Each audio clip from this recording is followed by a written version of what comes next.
micro et à couper votre caméra. Donc, HTC, pour ceux qui nous connaissent, on est donc une filiale de l'USH. On travaille sur l'IA depuis à peu près 3 ans.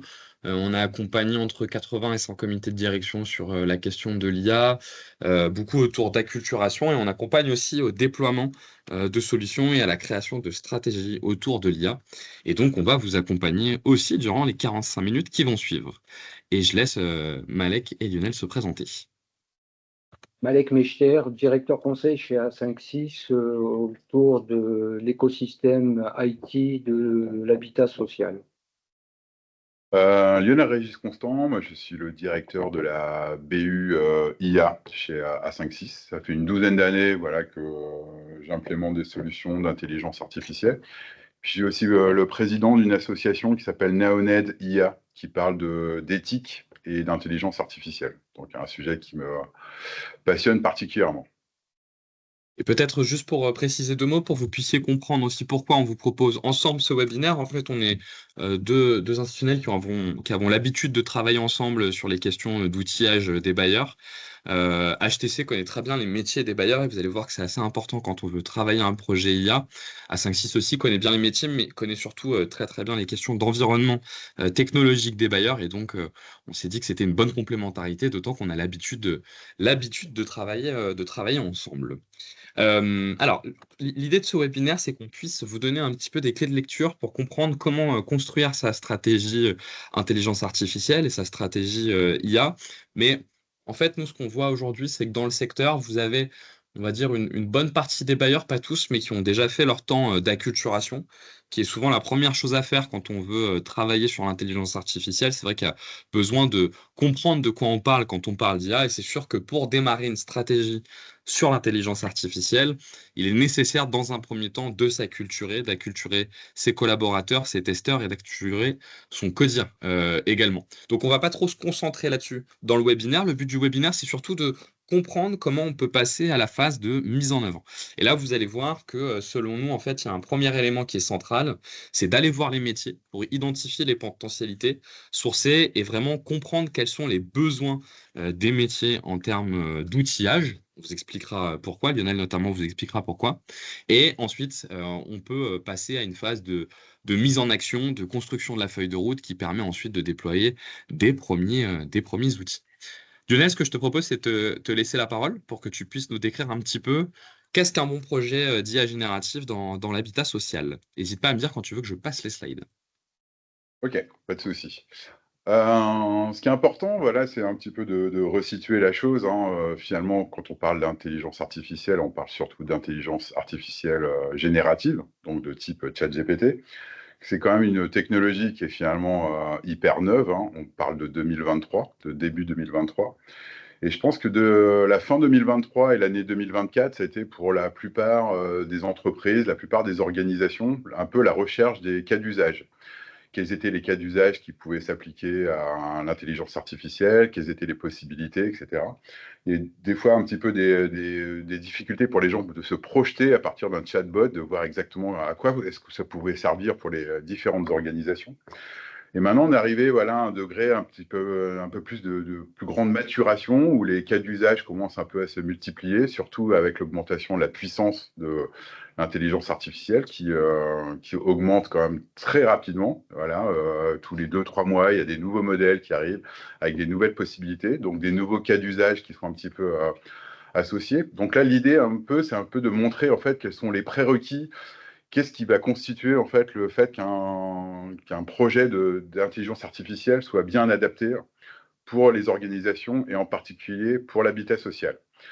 Les 3 piliers en fait qui sont vraiment extrêmement importants, sur lesquels en fait j'insisterai beaucoup, c'est des piliers qui sont humains. Donc l'adhésion de la direction, ça c'est quelque chose qui est extrêmement important, le besoin d'avoir en fait un niveau hiérarchique un peu important, d'avoir quelqu'un en fait qui est vraiment un sponsor du projet, qui permet voilà, de dégager des budgets, qui permet de dégager du temps et de pouvoir voilà, assumer, en fait, de pouvoir porter un petit peu ce projet, même si ce n'est pas une personne qui va être forcément opérationnelle et qui va gérer le projet.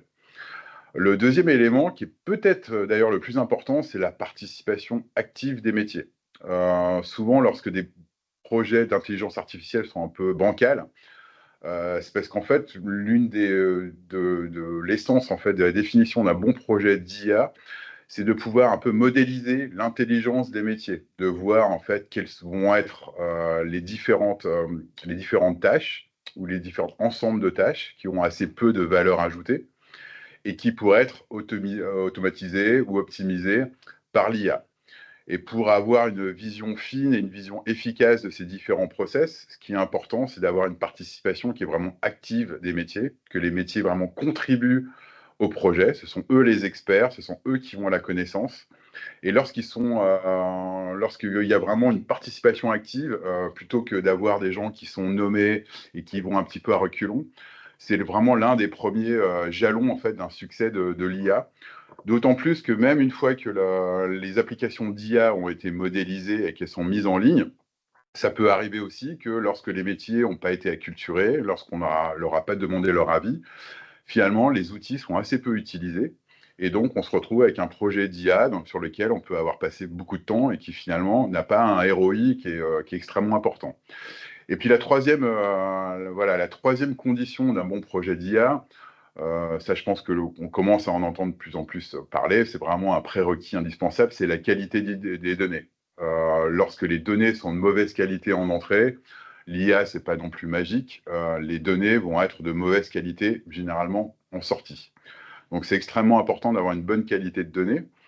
Et puis, je pense que ça a remis un petit peu au goût du jour. Ça fait des années qu'on entend parler, voilà, la data, c'est le pétrole du 21e siècle, c'est important, etc. Mais dans les organisations, des fois, la data n'a pas toujours été placée, à mon avis, à sa juste valeur.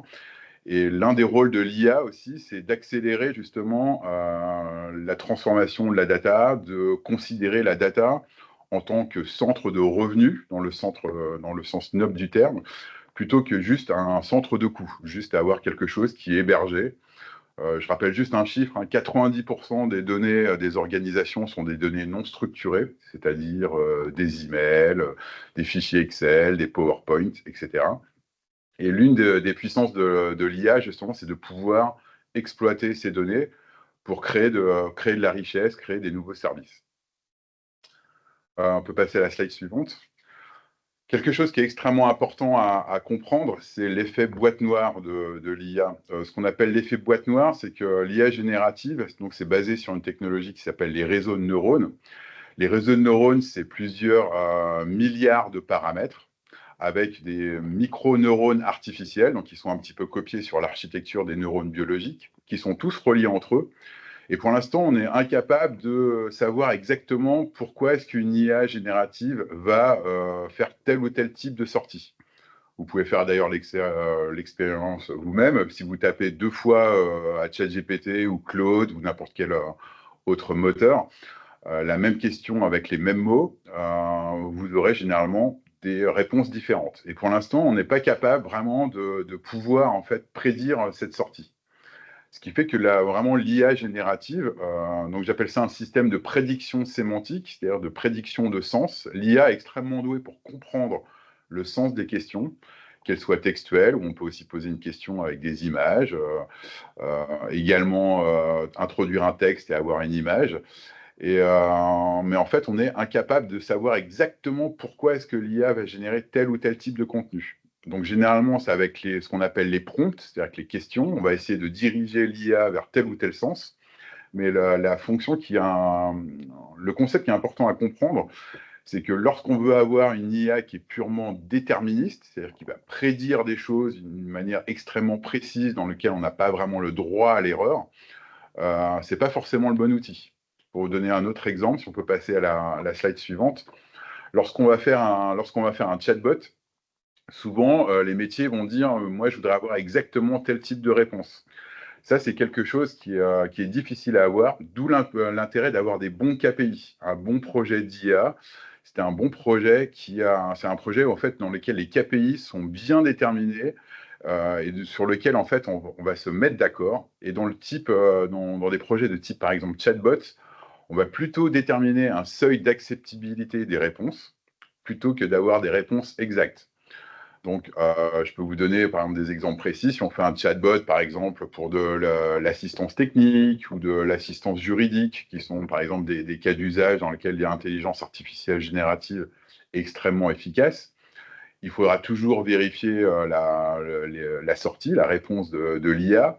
Mais généralement aussi, les bons projets d'IA vont dire que on va prévoir, par exemple, au tout début d'un projet, un set de questions et un set de réponses, en disant, voilà, on aimerait bien avoir tel type de réponse, en sachant qu'on n'aura jamais exactement les réponses qu'on veut, et ce qu'on va essayer de trouver, c'est un bon seuil d'acceptabilité.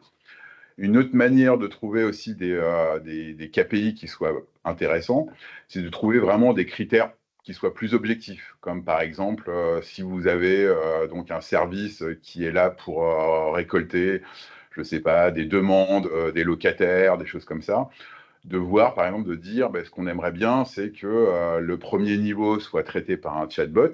Un chatbot, ça peut être intéressant parce qu'il peut gérer plusieurs langues pour des fois des populations qui peuvent mal parler français. Un chatbot peut aussi répondre assez très facilement sur des choses qui sont relativement simples, et de se dire que on pourrait emmener un support de deuxième niveau avec des êtres humains et essayer de mesurer quel est le taux de questions qui ont été résolues par le chatbot, et donc de voir la diminution de travail en fait pour le support de deuxième niveau. Donc une petite checklist, voilà, qu'on peut se dire. Ce qui est important, c'est donc d'avoir ce sponsor exécutif qui soit identifié. Le groupe d'utilisateurs pilotes volontaires, donc ça c'est quelque chose qui est extrêmement important. Je pense que les métiers doivent être là à la conception d'un projet IA, mais également au test, en sachant que dans la phase de test, c'est bien aussi de pouvoir faire tester les solutions d'IA à des gens qui sont pas forcément partie du métier, surtout lorsque le chatbot il est lié en fait à des services externes, donc par exemple vers vos locataires.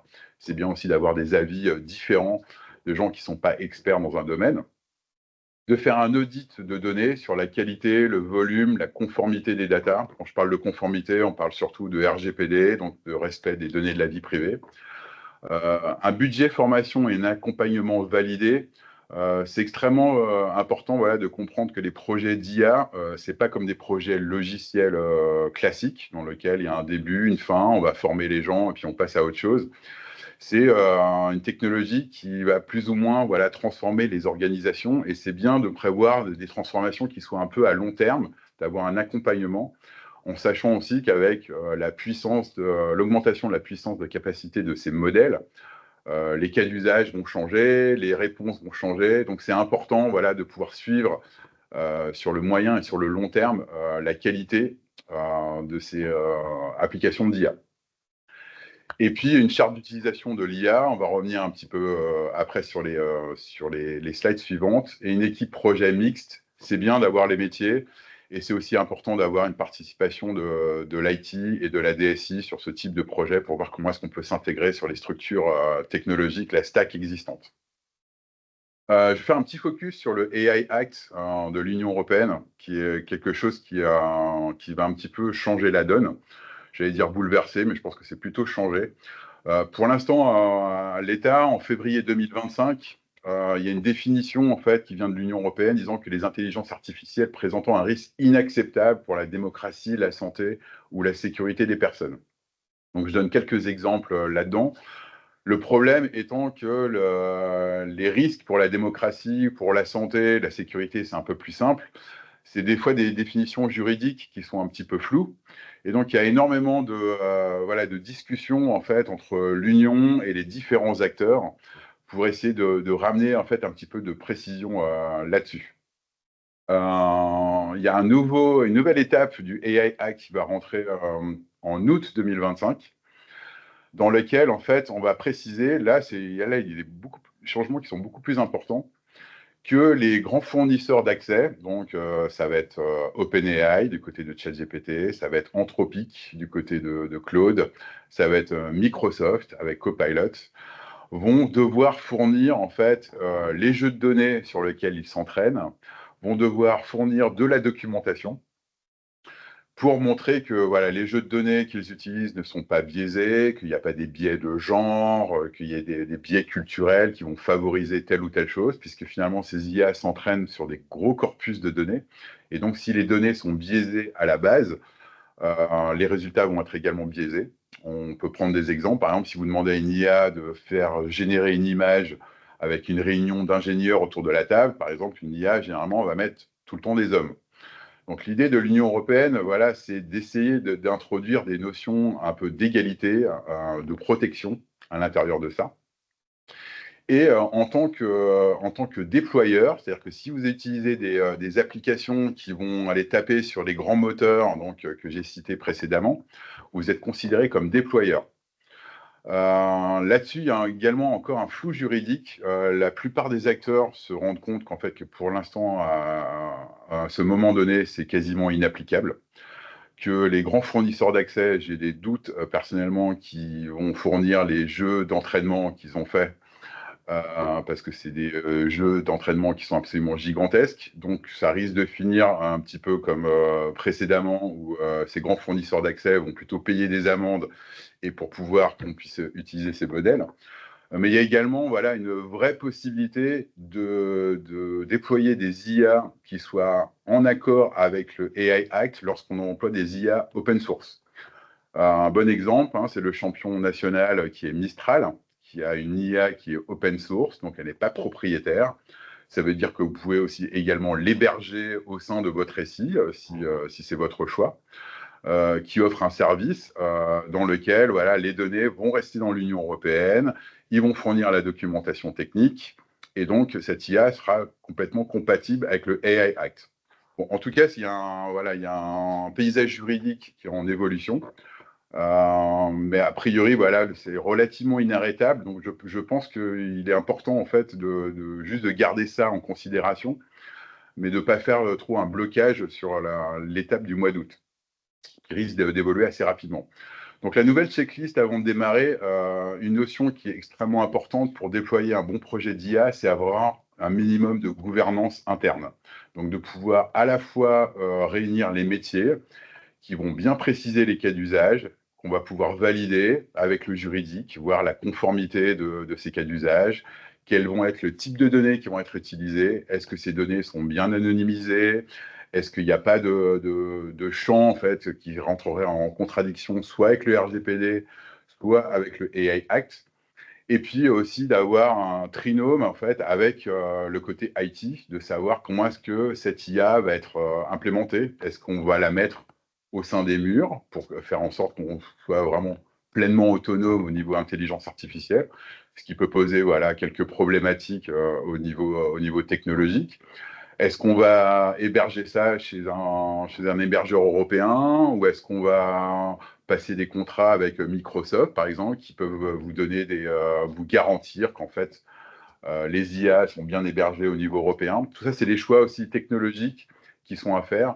Mais ce qui est important, c'est d'avoir cette gouvernance, de pouvoir acculturer les employés, de pouvoir discuter au niveau de l'organisation, de l'usage de l'IA, de l'usage éthique de l'IA, et de faire en sorte, surtout, que les collaborateurs puissent faire partie de cette stratégie, qu'ils sentent qu'ils soient moteurs et pas qu'ils subissent en fait une transformation à leurs dépens ou sans qu'on leur pose vraiment leur avis. Je te redonne... Ah non, une dernière slide, excusez-moi.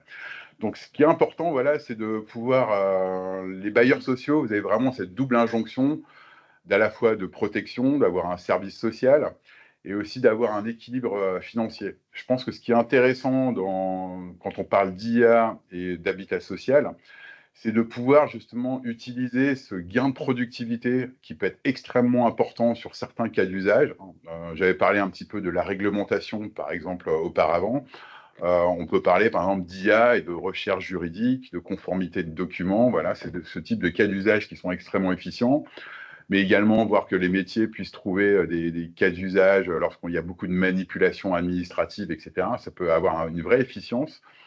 Et moi, je me souviens, voilà, il y a quelques années, j'avais visité le CHU de Montréal, qui était parti sur ce type de problématique, où ils avaient vraiment mis beaucoup de solutions d'intelligence artificielle.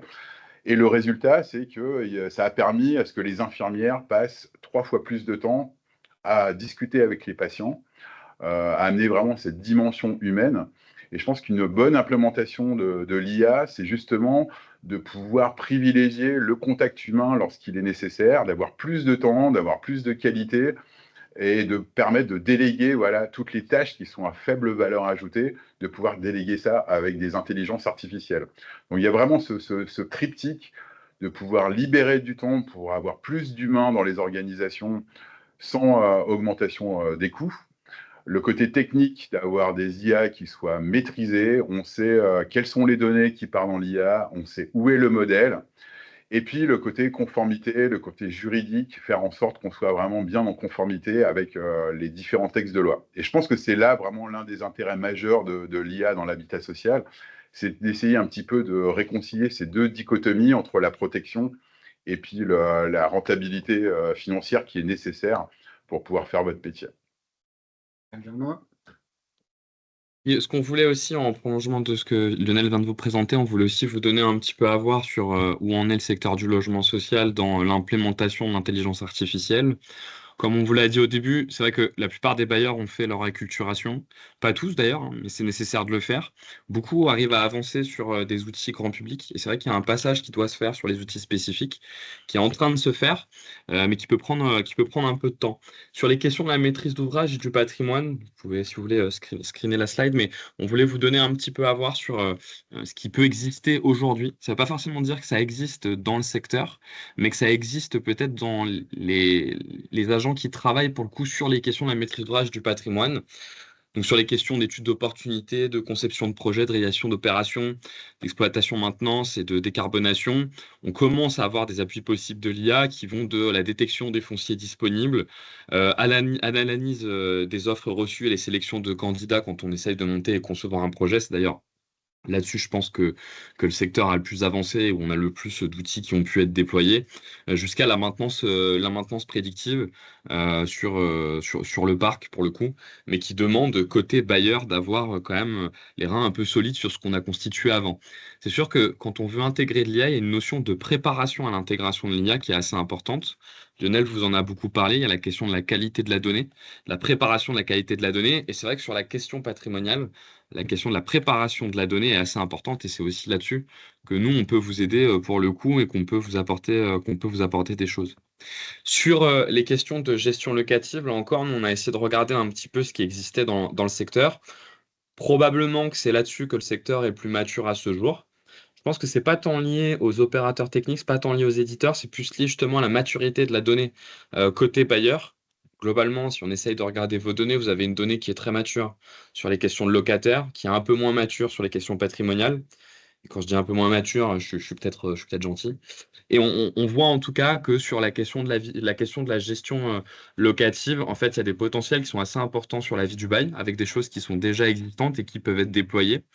Sur l'impayé, on a des choses qui commencent à quand même pas mal monter pour justement proposer d'automatiser un peu plus largement ce qu'on fait sur les relances et concentrer le temps plutôt sur le pré-contentieux et sur tout ce qui est lié à l'approche préventive.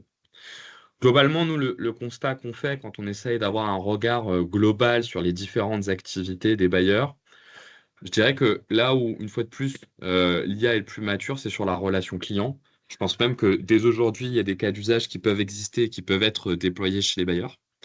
Sur tout ce qui a trait au développement du patrimoine, je dirais qu'il y a des technologies qui sont en train d'apparaître, mais c'est un peu plus difficile de les intégrer dès à présent. L'objectif à terme, ça sera d'aller plus loin sur le développement du patrimoine, mais je ne suis pas sûr qu'il y ait un changement structurel à prévoir à très court terme. Sur l'entretien du patrimoine, en revanche, là, pour le coup, on a des choses qui sont assez intéressantes et existantes, et puis qui permettent de travailler à la supervision générale du patrimoine. Je rentre là-dedans aussi les questions de maintenance prédictive, et on commence à avoir des choses qui apparaissent. Sur les ressources humaines, pour le coup, c'est très mature. On a déjà des technologies qui sont assez matures pour appuyer les métiers des ressources humaines et leur permettre d'être un peu plus proches des collaborateurs. Et sur tout ce qui est finance achat, on voit que sur les achats, il y a des choses vraiment qui existent sur les marchés achats. Et pour le coup, il y a des choses qui se développent. Donc voilà, c'était pour vous pour décrypter un petit peu tout ça, que vous ayez quelques clés de lecture. On va aussi vous laisser un temps pour que vous puissiez poser des questions éventuellement. Mais avant ça, Malek, je te laisse la parole pour la conclusion. Oui, j'ai la lourde tâche de conclure ce séminaire.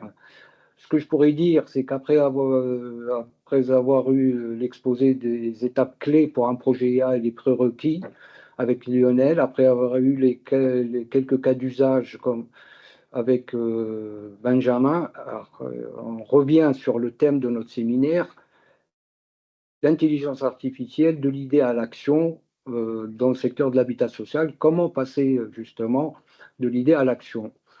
euh, à notre avis, il serait pertinent de procéder méthodiquement, c'est-à-dire inscrire le ou les projets IA que vous aurez identifiés et valorisés dans une trajectoire, autrement dit, une feuille de route IA. Les projets IA diffèrent, comme l'a expliqué Lionel, des projets numériques classiques par l'appréciation du ROI, retour sur investissement.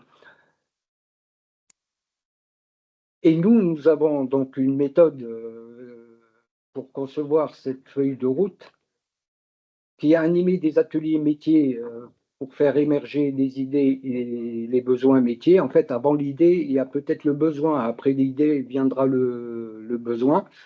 Traduire les besoins métiers en projets, inscrire les projets sur une feuille de route, c'est un livrable qui servira pour les arbitrages de vos comités de direction. Ça a quand même un triple intérêt. Ça sera des projets validés par votre comité de direction, ça sera des projets qui obtiennent l'adhésion de tous, parce qu'il y a les métiers, les SI, l'innovation, tous les corps de métier qui ont participé à cette feuille de route. Et vous avez des projets qui sont planifiés et dont les ressources sont provisionnées. Voilà, c'était juste pour conclure. On va laisser un peu de temps pour les questions. Effectivement, l'idée, c'est de se dire que nous, on peut vous accompagner sur l'ensemble de ces étapes, tout ce qui est lié à l'animation d'ateliers pour justement faire émerger les besoins métiers. Et globalement, aujourd'hui, tout le monde travaille comme ça, hein. C'est-à-dire que pour travailler sur l'IA, on essaye de faire émerger les besoins avec les métiers. On peut vous accompagner là-dessus. Effectivement, du coup, la capacité à le traduire en projet, l'inscrire dans une feuille de route et arbitrer. Est-ce que vous avez des questions? Est-ce que certains se questionnent sur ces choses-là? N'hésitez pas à mobiliser le chat pour poser des questions et on vous laissera la parole. Et dans le même temps, je vais faire passer un deuxième petit sondage, justement pour savoir si certains pourraient être intéressés pour justement travailler sur ces feuilles de route.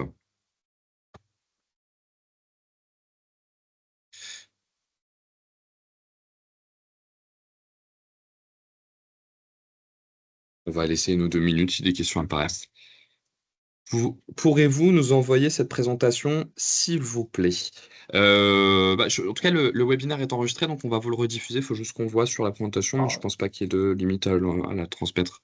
je vais répondre Ouais, sur le schéma ouais, directement. je vais prendre la question sur un schéma directeur spécifique IA ou inclure dans un schéma existant. Les deux, mon capitaine. C'est que la différence, un schéma directeur projet numérique, il y a un arbitrage, on les valorise, sachant il y a des coûts logiciels éventuellement ou pas, des coûts de prestation, des coûts de maintenance pour les amortissements sur 5 ans, on arrive à valoriser un projet numérique avec un coût. Et on met de l'autre côté son intérêt stratégique, parce que s'il découle d'une orientation stratégique du projet d'entreprise, et là, il aura une note, il se positionne sur une courbe. C'est exactement pareil pour les projets IA, à une petite différence pour le ROI qui s'apprécie sur les KPI dont a parlé Lionel tout à l'heure. On mesure l'efficacité d'un projet IA par des indicateurs de performance clés, c'est-à-dire les KPI. Mais on peut mixer un schéma directeur classique avec des projets IA à l'intérieur. Sachant qu'un feuille de route spécifiquement IA avec 15 projets, il faut oublier, hein. Donc, Et on Aussi, peut, juste pour élaborer là-dessus, c'est aussi important, voilà, de laisser la place au prototypage, de pouvoir faire des projets qui soient courts, qui soient rapides. Et c'est souvent, voilà, avoir cette parallélisation entre essayer quelque chose avec un petit groupe de métiers qui est motivé et qui veut tenter de faire un prototype d'IA. Ça peut se faire facilement et souvent, ça va nourrir la réflexion sur la feuille de route, voir quel va être un petit peu l'impact en aval de tout ça. Mais je pense que c'est une approche intéressante de faire quelque chose, voilà, qui soit relativement rapide et aussi de pouvoir intégrer cette vision un peu stratégique IA, avec l'IA, un peu cette particularité de transformer un petit peu les choses. Donc, c'est pas mal aussi des problématiques de gestion du changement et d'avoir cette double approche, pouvoir prototyper et expérimenter relativement rapidement et pouvoir intégrer ça sur des feuilles de route à un petit peu plus long terme.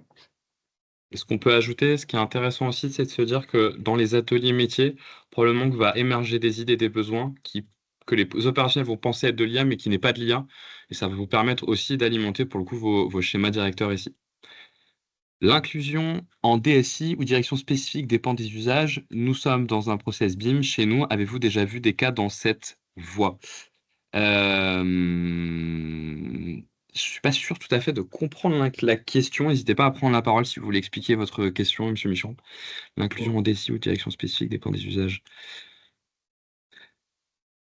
Avez-vous des stats dans le secteur du logement social sur les budgets consacrés à l'IA? Aujourd'hui, globalement, dans le secteur, ce qu'on voit, c'est que les budgets vont dépendre des projets pour le coup, et qu'il n'y a pas énormément de projets qui ont été lancés qui mobilisent de l'intelligence artificielle, donc c'est dur de faire des stats pour le coup. Euh, Début de réponse, nous, on est missionné sur une feuille de route IA sur une SAC dans l'Est. Donc, une première feuille de route entre 15 et 20 000 euros. Voilà, donc c'est la feuille de route, hein.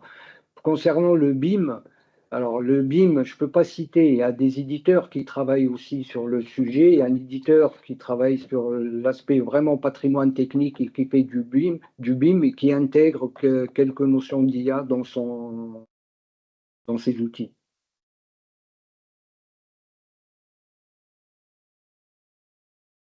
Est-ce que vous avez d'autres questions éventuellement auxquelles on pourrait essayer de répondre? Dans le prolongement des échanges qu'on a, je vais juste vous mettre dans les commentaires un petit formulaire de recontact. On a vu dans le sondage que vous étiez certains à avoir envie d'explorer un peu plus largement l'intelligence artificielle avec nous. Donc, n'hésitez pas à remplir ce petit formulaire de recontact qui nous permettra d'ailleurs, nous, de savoir qui vous êtes et puis de vous envoyer un petit mail pour qu'on puisse prendre un petit temps pour discuter de tout ça. Une fois de plus, n'hésitez pas s'il vous reste une question. Sinon, Lionel, Malek, je vous propose qu'on va pouvoir entamer la fin de ce webinaire. Ah, il y a une dernière question. Nicolas Hervé, lorsque vous parlez d'outils mis à disposition de nos éditeurs dits classiques ou des devs spécifiques. Et devons-nous définir les attentes des métiers du logement social et métiers support et voir ce que proposent nos partenaires éditeurs hors projet Copilot Pro qui peuvent être démarrés sans attendre à partir du moment où il est sécurisé. Ouais, Moi, je de ce peux que je... prendre ça là si tu veux. Vas-y, Benjamin. Allez. Je pense que ce qui est très important sur ce genre d'éléments, en tout cas nous c'est la vision qu'on partage et qu'on veut défendre, c'est l'idée de se dire qu'il faut bien partir des besoins. Donc avant d'aller chercher peut-être les besoins, ce que font les éditeurs, ce qui est important, c'est d'être au clair sur quels sont vos besoins métiers. C'est bien ce qu'on a évoqué pour le coup avec les ateliers métiers. Donc on vous recommanderait plutôt de commencer par bien définir les attentes des métiers avant d'aller voir les éditeurs et ce qu'ils proposent. Alors évidemment ces choses-là s'alimentent un peu l'une l'autre. Mais nous, il nous semble que la première étape, c'est bien celle-ci. Oui, aussi, si je peux rajouter, aussi, on voit aussi assez dernièrement, voilà, de plus en plus d'éditeurs qui, à chaque fois, rajoutent des fonctions IA par-ci, IA par-là. Ça devient c'est un petit peu un moto marketing. L'idée, c'est de quand même d'exploiter vos data à vous, de vraiment bien comprendre le contexte. Ça peut être aussi le contexte humain de l'organisation. Et je pense que c'est souvent voilà, intéressant de faire des développements qui soient un peu customisés.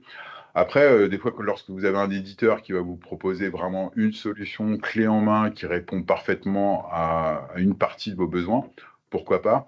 Mais c'est souvent intéressant, en tout cas, d'au moins passer par une phase de prototypage.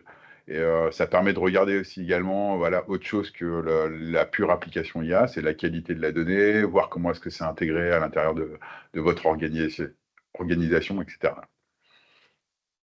Sur Pour le le pilotage, pilotage. Ouais, pardon, je te laisse, Malek. vas-y. Sur le pilotage, est-ce qu'il faut être sur les métiers successivement, DSI représentant de toute direction? Là, je pense qu'on peut faire à deux voix, mais on va vous donner un peu la vision HTC là-dessus. C'est que ce qui marche pas trop mal, c'est des binômes DSI-DRH pour le coup, parce que c'est vrai qu'il y a une grosse dimension accompagnement au changement sur le temps long qu'il faut anticiper, donc ça marche pas trop mal. Dans le prolongement de ce que disait Lionel, c'est bien d'en faire des sujets de direction générale, parce que c'est vrai qu'il y a des petits enjeux à débloquer des budgets déjà, et que ça permet d'avancer pour le coup assez rapidement, et que souvent ça va être des sujets transdirectionnels. C'est-à-dire qu'en fait la DSI vient appuyer, les DRH ont le regard global, les métiers interviennent, et donc c'est bien d'avoir souvent des dispositifs de pilotage qui sont au niveau de la direction générale et souvent le binôme DSI-DRH. Alors, je prends la question là, comment fait-on pour avoir une participation active des métiers s'ils ne connaissent pas l'IA? Ce sont ces profils qui doivent avoir cette Ouais. acculturation en amont. Oui, Ça, tout à c'est fait, ouais. clair. Donc, c'est la première étape, c'est l'acculturation. Mais sachez que dans la démarche de fabrication d'une feuille de route IA, on commence par des ateliers. Et les ateliers, je peux vous garantir que ça réveille des passions, des idées, et on en extrait énormément. Exactement. Et effectivement, nous, on commence tous les accompagnements IA par une acculturation, sauf si elle a déjà été faite, effectivement.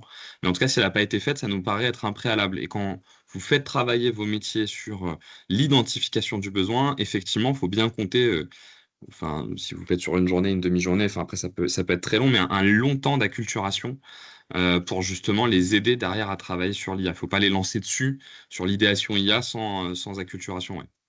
Si tu permets, Benjamin, je reviens sur la question de Samuel. Oui. OK, pilotage, métier successivement DSI représentant de toute direction. Je vais vous faire une confidence parce que vous vous êtes inscrits. Nous, on voit tous les inscrits et je peux vous assurer qu'il y a pratiquement tous les corps de métier qui sont représentés, qui participent à ce séminaire. Il y a des juristes, il y a des innovations, SI, gestion de relations locataires, patrimoine, finance. Donc, ça touche à tous les métiers et peu importe le pilotage qui soit porté, il suffit qu'il y ait vraiment la passion et l'adhésion. Bon. Messieurs, les -5. Je propose qu'on laisse nos participants. Ah, il y a peut-être une dernière question. C'était l'objet de ma question de l'inclusion de l'IA au sein d'une entreprise. C'était. Ok.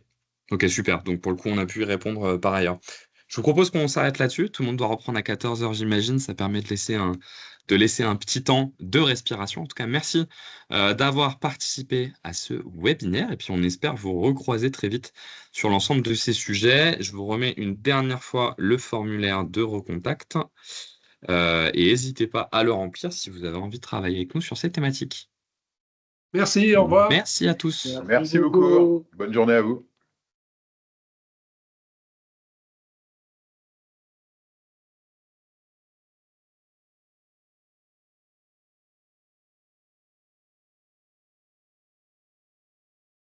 Je vais couper l'enregistrement.